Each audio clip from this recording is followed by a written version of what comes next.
नाज़रीन, जैसा कि आपको पता है कि इलेक्शन सर पर हैं, जैसे जैसे इलेक्शन करीब आते जा रहे हैं, पाकिस्तान की सियासत भी तब्दील होती जा रही है, माहौल भी सियासत का गर्म होता जा रहा है और बड़ी अहम खबरें हैं आज के प्रोग्राम में मैंने आपके साथ शॉर्ट टाइम में जो शेयर करनी है। सबसे पहले आपको मैं बताता जाऊं कि नाज़रीन, इस वक्त बिलावल जरदारी और आसिफ जरदारी के दरमियान इख्तलाफात की बातें जो हैं वो जबान जद आम है।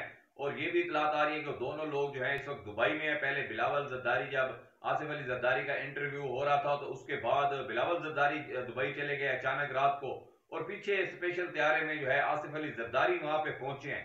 तो ये फिर पीछे से अफवाहें भी आ रही हैं, खबरें भी आ रही हैं, और बड़े बड़े जो सीनियर सहाफ़ी हैं वो भी ये दावा कर रहे हैं कि आसिफ अली जरदारी और बिलावल के दरमियान जो है वो इख्तलाफात हो गए हैं। तो नाज़रीन, ये चीज़ें ऐसी हैं कि इलेक्शन से पहले, क्योंकि अब पीपल्स पार्टी को कोई तवज्जो नहीं दे रहा था, ना वो खबरों की जीनत बनी हुई थी, नवाज शरीफ और इमरान खान को डिस्कस किया जा रहा था, नून लीग और पाकिस्तान तरीके इंसाफ का मुकाबला कहा जा रहा था आने वाले इलेक्शन में। और जिस तरह नवाज शरीफ को एक प्लेट में रखकर चीजें दी जा रही हैं और दूसरी जानिब एक अवाम का समंदर इमरान खान के साथ खड़ा है, तो ये डिस्कस हो रहा था चीजें। तो अब जाहिर बात है आसिफ अली जरदारी को अपनी जो है अपनी पार्टी के लिए और मीडिया की तवज्जो हासिल करनी थी, तो ये एक ड्रामा रचाया गया है। ये अंदर से एक है, बिलावल की क्या जरूरत है कि वो जरदारी के सामने बोलेंगे या नाराज होंगे, या इतने ये डेमोक्रेट लोग हो गए हैं, या इतने कोई अखलाकियात के आला मकाम पर हो गए हैं कि इनके अंदर कोई जो है वो डेमोक्रेटिक मामलात के ऊपर इख्तलाफ हो सकता है। तो ये तमाम लोग आप चमच लेकर जो है वो चेयरमैन बने हैं, तो आपकी क्या जरूरत है कि बिलावल इख्तलाफ करेगा, वो भी आसिफ अली जरदारी से। तो अवाम इतनी बेवकूफ़ नहीं है, और अवाम को आप जितना भी बेवकूफ़ बनाएं तो अवाम अब समझ चुकी है, अवाम में अब शऊर आ चुका है। वही सदीक जान वाली बात है कि अवाम की जो है अब फैसलाबाद से आंखों का ऑपरेशन हो गया है, और अवाम अब सब देख रही है कि ये क्या टोपी ड्रामा है। आने वाले दिनों में शायद हो सकता है कि नवाज शरीफ नाराज होकर चले जाएं, जद्दा चले जाएं, और पीछे से फिर आसिफ अली जरदारी उनको मनाने चले जाएं। तो इस तरह के ड्रामे इलेक्शन से पहले आपको देखने को मिलेंगे। उसकी रीजन ये है नाज़रीन, अवाम में ये लोग जा नहीं सकते हैं, और अब इन्होंने इस तरह के कोई नए नए तरीके अपना के तो शोहरत लेनी है या अवाम की तवज्जो लेनी है और अवाम में डिस्कस होना है। जिस तरह अब आने वाले दिनों में आपको ये भी इतलात आएंगी कि शहबाज शरीफ और नवाज शरीफ नाराज हो गए हैं और बड़ी शदीद लड़ाई हो गई है, और बड़े बड़े सहाफी इसके ऊपर घंटे घंटे के प्रोग्राम करेंगे।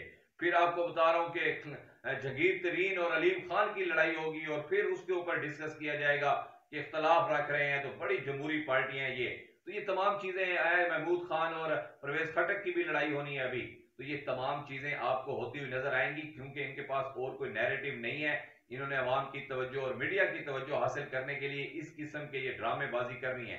अंदर से ये तमाम लोग एक है नाज़रीन, आप कुछ भी कर लें, इन्होंने सीट एडजस्टमेंट भी करनी है, इन्होंने कापी जो कागज के ऊपर जो है ये सारी चीजें लिखी हुई हैं, पेपर वर्क इनका कंप्लीट है कि किसको कौन सी वजारत देनी है, किसको जो है कौन सा ओहदा देना है, कौन वजीर आजम होगा, कौन वजीर आला होगा, कौन सदर होगा, कौन स्पीकर होगा। इन्होंने तमाम चीजें जो है अभी से फाइनलाइज कर ली गई हैं। अब इन चीजों के ऊपर थोड़ा बहुत इख्तलाफात जो है आपस में चल रहे हैं, सीटों के हवाले से, ओहदों के हवाले से, क्योंकि इनका मकसद सियासत में आना है, पैसा बनाना और ओहदों को एंजॉय करना होता है। तो इस किस्म के इख्तलाफात तो इनमें होंगे, लेकिन अगर आप समझते हैं कि जमहूरियत के लिए या मुल्क के लिए या इलेक्शन के लिए या इस किस्म के कोई मामलात के लिए ये लोग जो है ये इकट्ठे ये जो लोग हैं लड़ाई करेंगे, तो ये आपकी भूल है। और ना अवाम इतनी बेवकूफ है कि अवाम ये अभी तक ना समझे कि ये लोग ड्रामे कर रहे हैं, ये हकीकत है। तो ये सारे ड्रामे नाज़रीन, हकीकत ये है कि ये 14 पार्टियां एक हैं, और 14 पार्टियां मिलकर इस वक्त मुकाबला करेंगी तहरीक इंसाफ का। तहरीक इंसाफ ने जो है इनको चैलेंज भी किया है कि आप छोड़ें ये चू चू का मुरब्बा और एक दूसरे के खिलाफ आप बातें करेंगे, इख्तलाफ करेंगे, अवाम को बेवकूफ बनाने की कोशिश करेंगे, जो कि इस वक्त नाकाम कोशिश होगी। अवाम सब कुछ समझ बैठी है। तो लिहाजा आप इस तरह करें कि एक निशान ले लें तमाम 14 पार्टियां मिलकर, और तहरीक इंसाफ के मुकाबले में आप इलेक्शन लड़ लें, जिसकी ज्यादा सीटें होंगी वो हुकूमत बना लेगा। तो ये आप ड्रामेबाजी अवाम को ना दिखाएं, आप हलकों में आए, आप अवाम में आए, आप जलसे करें। क्यों नहीं जलसे करते? मीनार पाकिस्तान जलसे के बाद क्यों चुप लग गई है नवाज शरीफ को? क्यों आसिफ अली जरदारी जो है वो जलसा नहीं करते हैं? क्यों केपीके में आसिफ अली जरदारी ने अभी से हाथ खड़े कर दिए हैं?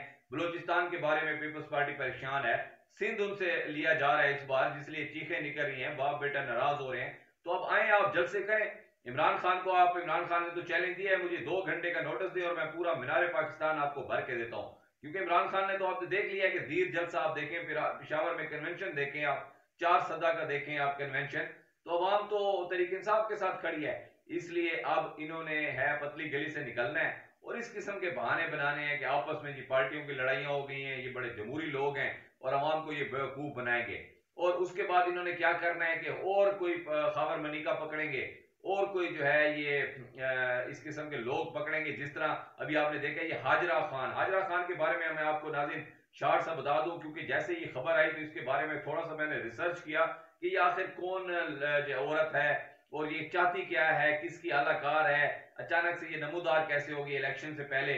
और इस सिचुएशन में जब पाकिस्तान तरीके इंसाफ का वोटर इमरान खान के साथ डट के खड़ा हो गया है और उन्होंने प्रूफ दे दिया है, तो ऐसी ऐसी इस किस्म की औरतों को लॉन्च करने वाला कौन है?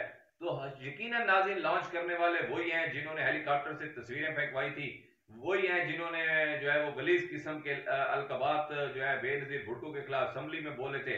ये वही लोग हैं जिन्होंने जो है वो हमेशा इस किस्म की नीच हरकतें की हैं, तो आज भी वही हरकतें हो रही हैं। तो अब ये हाजरा खान जो है ये कोई अदाकारा है, इसको इमरान खान के खिलाफ किताब इसकी रोनुमाई हुई है बड़े होटल में पाकिस्तान में। पूरा जो है पाकिस्तान का मीडिया इसको कवरेज दे रहा था ऐसे जैसे कोई बहुत बड़ी इसने जो इनकलाब लेकर आ रही है। तो उसमें इतनी गलीज बातें लिखी हुई इमरान खान के हवाले से, जो कि नाज़रीन हम प्रोग्राम में भी उसकी डिस्कस नहीं कर सकते। जब मैंने थोड़ा सा इसके हवाले से स्टडी किया कि उन्होंने कौन कौन से मेन पॉइंट इमरान खान के हवाले से लिखे हैं, तो बहुत ही वो ऐसी बिलो द बेल्ट बातें हैं जिनके हवाले से बात भी करना जो है वो मुनासिब नहीं है, क्योंकि फैमिलीज देखती है हमारा प्रोग्राम।